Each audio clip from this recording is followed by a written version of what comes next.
Hi everyone, this is Saloni Sharma. Welcome to my channel learn with Saloni. हम पढ़ रहे थे अपना रेजिड्यू, जिसके प्रीवियस वीडियो में हमने किया था रेजिड्यू के questions for a simple pool, है ना। एंड कॉम्प्लेक्स एनालिसिस हमारी एमएससी की बुक चल रही है। अगर आप मेरे चैनल पर नए हैं तो प्लीज़ चैनल को सब्सक्राइब कर लें, जाके प्लेलिस्ट में चेकआउट कर सकते हैं आप सारी वीडियोज़।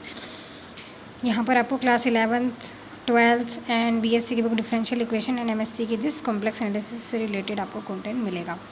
अगर अच्छी लग रहा है कंटेंट आपको तो अपने दोस्तों के साथ शेयर ज़रूर करें। Okay, so let's start. ये क्वेश्चन देखो आप, residue at a pole of order m। इसके लिए प्रीवियस वीडियो में मैंने जहाँ पर भी डिस्कस किया था वो फॉर्मूला गलत मैं बता, तो वो मेरे से मिस्टेक से देखो गलत बता गया है। सही फॉर्मूला है आपका ये, तो आप इसको नोट कर लेंगे। एंड इस वीडियो में हम पोल ऑफ ऑर्डर m के लिए ही क्वेश्चन सॉल्व करेंगे। चलिए अब देखो क्वेश्चन नंबर जो फर्स्ट आपका ये है, एंड ये आपका आया हुआ है एग्ज़ाम में 2022-23 के, वो भी लॉन्ग में 15 मार्क्स में ये क्वेश्चन आया हुआ है। यहाँ पर आपको रेजिड्यू निकालने हैं एट z = 1, 2 एंड 3। तो अब यहाँ पर देखो एक ही फंक्शन में आपके पोल्स डिफरेंट ऑर्डर के हो सकते हैं। ध्यान से देखोगे तो z - 2 की पावर 1 है एंड इसकी भी पावर 1, तो ये दोनों तो आपके पोल हैं ऑर्डर 1 के, सिंपल पोल्स हैं। एंड ये आपका पोल है ऑर्डर 4, तो यहाँ पर आपका ये फॉर्मूला यूज़ होगा। ठीक है, ये क्वेश्चन इंपॉर्टेंट है इसलिए मैंने इसको प्रेफर किया पहले ही कराना। अब सबसे पहले मैं 2 पर निकाल रही हूँ रेजिड्यू। तो ये आपको फॉर्मूला पता है, limit z tends to a होता है, a यहाँ पर है 2, तो 2 z - a होता था तो 2 एंड f z। अब limit z tends to 2 and z - 2 f z, ये आप यहाँ पर पूरा पुट कर दो। तो ये पूरा रखने के बाद आपका z/2 z - 2 से कैंसिल, आपका जो बच गया उसको लिख लो z - 1 की power 4 and this is z - 3। अब यहाँ पर z की वैल्यू 2 पुट कर दो, तो ये आपका आ जाएगा 2 का क्यूब एंड नीचे 2 - 1 and this is 2 - 3। So this is 2 का cube and this 1 and 2 - 3 means -1। सो ये आ गया आपका -1 एंड ऊपर आपका आ गया 2 × 2 मीन्स -8। सिमिलरली हम z = 3 के लिए करेंगे, तो यहाँ पर 3 एंड यहाँ पर 3 and simply f z, then z - 3 and z - 3 cancel हो जाएंगे। तो चलिए मैं लिख देती हूँ डायरेक्ट। उससे पहले आप ये देख लो ज़रा एग्ज़ाम पेपर, ये रहा आपका लॉन्ग सेक्शन में 15 मार्क्स के जो क्वेश्चन होते हैं, ये रहा आपका क्वेश्चन रेजिड्यू। ठीक है, तो ये बहुत इंपॉर्टेंट है एंड एग्ज़ाम्स में ज़्यादातर क्वेश्चन रिपीट होते हैं, तो आप इसको मिस नहीं करेंगे। तो सिमिलरली मैंने इसके लिए वैल्यू फाइंड कर ली इस तरह से। यहाँ पर z - 3 कैंसिल हो जाएगा, आपका बच गया ये। यहाँ पर वैल्यू रखो 3 - 1 यानी कि 2 की पावर 4 एंड ऊपर 3 का क्यूब एंड यहाँ पर 3 - 2 मीन्स 1। तो इस तरह से इसका क्यूब आ जाएगा 27 एंड इसकी पावर 4 2 की आ जाएगा आपका 16। आप चलते हैं अपना ऑर्डर 4 के लिए, यानी कि z - 1 के लिए रेजिड्यू निकालने के लिए। चलिए अब अपना आते हैं z = 1 के लिए। ऑर्डर कितना है 4, यानी कि m की वैल्यू कितनी है वही 4। तो इस फॉर्मूले में जब हम रखेंगे तो यहाँ पर आ गया 4 - 1 का factorial. Limit z tends to 1, a की वैल्यू कितनी है यहाँ पर 1।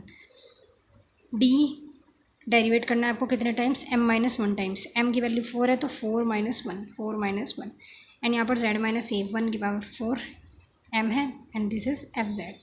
चलिए अब इसको हम सॉल्व करते हैं। ये आपका आ जाएगा 1/3 का factorial, this is limit z tends to 1। यह आएगा आपका d3/dz3 and this is z - 1 की power 4 as it is. f z की अब यहाँ पर आप वैल्यू रख दो, तो आपका z³ / z - 1 power 4 z - 2 and z - 3। तो यहाँ से आपका ये हो गया पूरा कैंसिल, है ना। तो कैंसिल करने के बाद मेरे पास सब बच गया ये, तो मैंने यहाँ पर लिख दिया। ठीक है, इसको हम सॉल्व करेंगे तो मेरे पास क्या जाएगा, देखो z की मल्टीप्लाई z², देन इसकी इसके साथ करेंगे तो आएगा -3z एंड अगेन इसकी, देन -2z। तो 3 एंड 2 दोनों माइनस माइनस प्लस हो जाएंगे तो 5z आ जाएगा एंड प्लस 2 की मल्टीप्लाई 3 में दोनों माइनस किए तो माइनस माइनस प्लस हो गया। ओके, अब ये मेरे पास टर्म आई है इसको हम कैसे लिख सकते हैं, इसको मैंने कर दिया इससे डिवाइड, तो वो मैंने यहाँ पे साइड में किया हुआ है, आप देख सकते हो। देखो मुझे क्या चाहिए, z³ यहाँ पर है z², तो हमने एक z के साथ मल्टीप्लाई की तो ये आ गया z³। 5z से z में करेंगे तो आएगा -5z², 6 की z में करेंगे तो प्लस के 6z। अब इसको सब्ट्रैक्ट करो तो ये माइनस हो गया, ये माइनस था ये प्लस हो गया, ये प्लस था ये माइनस, ये कैंसिल। यहाँ पर हमारे पास बच गया ये। ठीक है, अब मुझे 5z² चाहिए एंड z² ऑलरेडी है तो प्लस के 5 से मल्टीप्लाई की तो ये आ गया। देन इसके साथ करेंगे तो 5 5 ज़ा 25 माइनस के z एंड 6 5 ज़ा 30, ये कैंसिल, ये माइनस से प्लस हो गया तो 25 एंड माइनस के 6 तो आ गया, माइनस करने के बाद 19z एंड ये माइनस 30, तो ये आपका रिमाइंडर है। फिर हम इसको कैसे लिखते हैं, देखो जो हमारा कोशेंट आया हुआ होता है उसको हम पहले लिखते हैं, देन प्लस न्यूमरेटर में लिखते हैं हम अपना रिमाइंडर एंड डिनोमिनेटर में जो हमारा डिवाइडेंड था, ठीक है, डिविज़र था, आई मीन सॉरी। तो इस तरह से हमने लिख दिया इसको इस तरह, है ना। अब ये मेरे पास आ गया है। अब इसको भी हम और इजी वे में कैसे लिख सकते हैं, क्योंकि हमको डेरिवेट करना है अभी। अब आप इसको डेरिवेट करने चलोगे तो बहुत लॉन्ग पड़ेगा, वो भी 3 टाइम्स करना है, जो कि बड़ी लॉन्ग प्रोसेस होगी। तो हम इसको थोड़ा शॉर्ट करने की कोशिश में हैं। तो ये तो आप ऐसे ही छोड़ दो। इसको मैं अब क्या करूँगी, पहले तो इसको मैंने लिख दिया z-2 अगेन एंड z-3, ठीक है, जहाँ यहाँ पर हमने चेंज किया था इसको मैंने वापस से ऐसे लिख दिया। अब ये कैसे सॉल्व होगा, आप पार्शियल फ्रैक्शन आप 12th में पढ़ चुके हैं, तो पार्शियल फ्रैक्शन क्या होता है, इस तरह से हम लिखते हैं। नीचे आपके 2 फैक्टर्स हैं तो ये इक्वल किसके होगा, a upon this and b upon this. अब जब आप इनके इक्वल करोगे तो इधर ऐसे ही बन जाएगा z-2 एंड z-3, इधर मल्टीप्लाई z-3 की, इधर मल्टीप्लाई z-2 की, तो ये बन जाएगी कुछ इस तरह से फॉर्म। ये एज इट इज़ नीचे से ये कैंसिल हो जाएगा दोनों, तो आपके पास बच गया ओनली ये। अंदर मल्टीप्लाई की az, ये माइनस का 3 है, ऐसे ही इधर। अब az एंड bz, तो a plus b common, z बाहर, ये टर्म बची ऐसे। ये आपकी कांस्टेंट टर्म है, ये आपके z के कोफिशिएंट। तो ये किसके इक्वल है आपका 19 के, एंड ये किसके इक्वल है आपका माइनस के 30 के। तो इस तरह से ही आपकी 2 इक्वेशन बन जाएंगी, जिनको मैंने लिख दिया देखो यहाँ पर। तो a plus B equal to 19 and this equal to -30। मैंने बहुत शॉर्ट में जल्दी जल्दी किया है, तो आपको ये कैंसिल आउट करना है। तो इसकी मल्टीप्लाई इक्वेशन की कर दी मैंने 3 से, तो 3a ये 3b एंड 19 3 जा 57, ठीक है।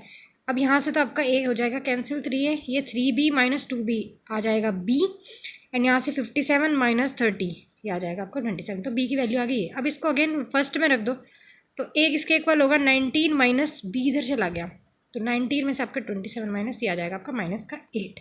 तो ये जो वैल्यूज़ हैं देन a एंड b की, ये यहाँ पर हमने डायरेक्टली पुट कर दी हैं। तो ये इसकी जगह मैंने क्या लिख दिया, माइनस के 8 अपॉन दिस, एंड b की वैल्यू आई है 27 अपॉन दिस। अब आप इसको डेरिवेट करेंगे। अब हमारे पास एक फॉर्मूला होता है फॉर nth डेरिवेटिव, है ना। क्या होता है देखो, using dn of dz, nth derivative किसका करना है 1 अपॉन z माइनस a। क्या होता है वो -1 की power n factorial upon z minus a की पावर n+1। यहाँ पर n का क्या मतलब है, जितने टाइम्स आपको डेरिवेट करना है, कितने टाइम करना है 3 टाइम्स, तो n की वैल्यू हो गई आपकी 3। तो इनका जो है, अब एक और चीज़ देखो, ये z+5, अब z को 1 टाइम डेरिवेट करो, क्या आएगा 1, 5 कांस्टेंट है, करेंगे आ जाएगा 0, एंड 1 का अगेन जब आप सेकंड टाइम करोगे तो 0, तो जब थर्ड टाइम करोगे तो ये टर्म तो आपकी बचेगी नहीं, तो आपके बचे ओनली ये 2 फंक्शन, तो आपको इन पर ही ध्यान देना है। तो अब इसका जब हम करेंगे -8 कॉमन, यहाँ पर -1 की पावर 3 एंड यहाँ पर 3 है, देन 3 का फैक्टोरियल, z माइनस a की जगह यहाँ पर 2 है, एंड n+1 मीन्स 3+1, सिमिलरली यहाँ पर, ठीक है। अब ये हो जाएगा z-2 की पावर 4, ये z-3 की पावर 4, ओके।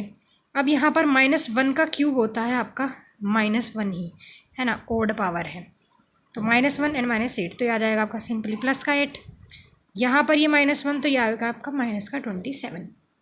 एंड ध्यान दो 3 फैक्टोरियल कॉमन है, तो मैं इसको निकाल लेती हूँ भाई बाहर, क्योंकि यहाँ इस लिमिट से भी ये बाहर आ जाएगा। तो ये आ जाएगा कुछ इस तरह से, 3 फैक्टोरियल मैंने बाहर ले लिया, तो ये हो गया हमारा कैंसिल। अब यहाँ पर देखो लिमिट z टेंड्स टू 1, और इसको लिखना ही क्या है, अब तो z की वैल्यू आप यहाँ पर रखो, तो 8 अपॉन 1 माइनस 2 की power 4, and this is -27 upon 1 minus 3 की पावर 4। सो 8 अपॉन 1 माइनस 2 मीन्स माइनस के 1 की power 4, and this is 27, and ये आ जाएगा 1 माइनस 3 मीन्स -2 की पावर 4। 8 -1 की पावर 4 इवन पावर है, तो ये आपका प्लस का 1 ही आएगा, एंड दिस इज 27, 2 की पावर 4 16 होगा, एंड माइनस का 2 है, लेकिन यहाँ पर इवन पावर है तो प्लस का 16। सो ये आपका आ गया ऐसे।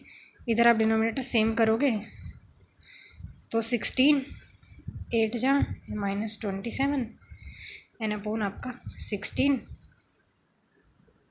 तो मल्टीप्लाई करने के बाद आ गया आपका ये एन -27 अपॉन 16। ये आप माइनस करोगे तो आपका आ जाएगा 101 अपॉन 16 एंड यही आपका आंसर है।